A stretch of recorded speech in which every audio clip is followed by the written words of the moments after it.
Assalamu alaikum. A yau za mu koya muku yadda ake sauke manhajar Trust Wallet a wayar salula ta Android.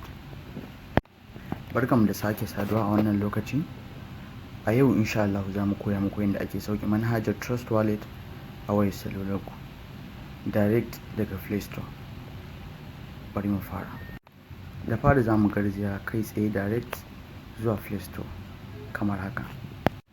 Sannan sai mu je wajen alamar da ake searching din applications, sai mu rubuta Trust daban, sai mu ƙara bada space, sai mu rubuta wallet wanda zai bada Trust Wallet kamar haka. Da zarar ka rubuta wannan Trust Wallet din gaskiya za ta bayyana kanta a sahun jerin farko, sai ka danna kan wannan Trust Wallet ta farkon, za ta kai ka direct inda za ta baka damar installing, sai ka danna install, sai ka dan jira na tsawon wasu 'yan sakanni ko mintuna za ta bude. Da zarar ta bude sai ka yi maza ka danna wannan alama ta open kamar haka. Boom, welcome to Trust Wallet. Idan baka taba creating Trust Wallet account ba, sai ka danna create new wallet. Idan kuma ka taba creating kana da phrases na Trust Wallet, insha Allah za mu yi shi a next video ta yadda ake backup ɗinsa. To yan uwa, sai mu kula a wannan step din. Bayan ka wuce wancan ka danna create wallet, zai kawo ka nan wajen. Akwai yarjejeniya a tsakanin kai da Trust Wallet. Suna faɗa maka cewa ka danna wannan ɗan zagayen da kake gani idan har ka yarda kuma ka amince kuma kana sanar da cewa in har ka rasa wannan codes ɗin da za su baka na gaba, ka rasa dukkanin kuɗinka, kuma sannan ba a backup. Ba kamar sauran platforms bane za ka yi forgot password ko wani abu makamancin haka. Sai ka danna wajen alamun cewar ka yarda da wannan sharadin nasu. Daga nan continue button, ma'ana alamar mazagayin continue, wannan kenan zai baka damar ka danna shi sabanin da bai baka dama ba. To yanzu sai mu danna shi kai tsaye.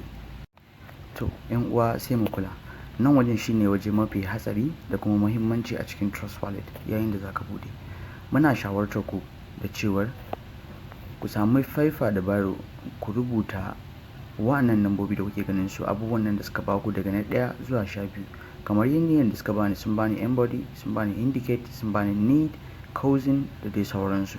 To zan samu paper a gefe sai in rubuta su ɗaya bayan ɗaya, saboda su ne kamar account number na wanda suka mun warning cewar in dai har na rasa kuɗi na. So ina shawartar mu da mu yi hakan kafin mu wuce wannan step din. Ko kuma ka danna kan copy, sai ka share ma dan uwanka ko dai wani wanda ka san kana da alaka da shi wanda ba zai zalunce ka ba. Amma dai abu mafi ingantuwa shine ka rubuta su a ƙasa a paper. Ina nufin ka ajiye su waje mafi inganci da tsaro. Da zarar sun kawo ka nan, waje ne da zaka tabbatar musu cewar wannan code ɗin da suka baka ka san su, kuma zaka iya jera su kamar yadda ka rubuta su a paper.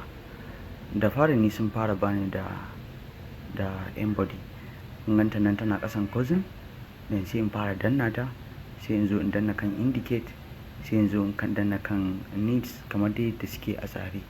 Kana gama danna su, zaka ga wannan button na ƙasan ya baka alama ta cewa yanzu zaka iya dannawa. Idan ka danna ba daidai ba, zaka ga yayi maka red arrow, sai ka ƙara danna alamar abin da ka danna zai dawo ƙasa. Amma sai mun yi taka tsantsan sosai, mun danna su ɗaya bayan ɗaya kamar yadda suke, saboda duk abin da ka danna in dai ba daidai bane, ba za su baka dama ka danna next step ba. Wannan shine. Alhamdulillah, mun samu nasarar sai ta komai daidai kamar yadda kuke gani. Na saka embody, na saka indicator, na saka need, na saka cousin, response, komai na saka shi daidai.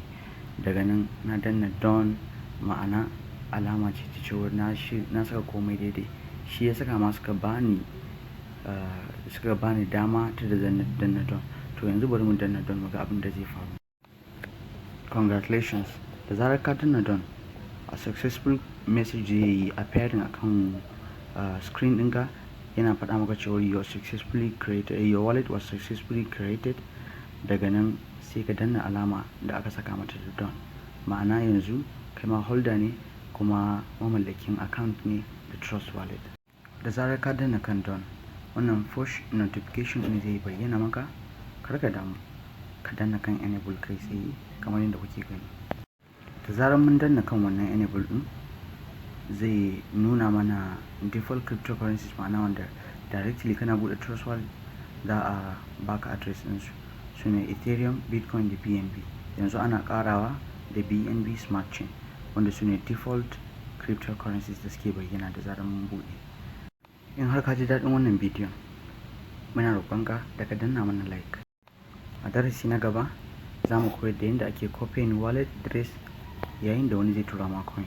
Zai ce tura mun wallet address. Insha Allah a darasi na gaba za mu koyar da yadda ake kwafar wannan wallet address ɗin. Sannan kuma za mu koyar da yadda ake kunna wani coins ɗin wanda baya kan Trust Wallet, ma'ana wanda ba su baka shi a yanzu ba. Insha Allah. Kar ku manta ku danna subscribe, saboda da zarar mun ɗora zai riske ku kai tsaye. Mun gode sosai.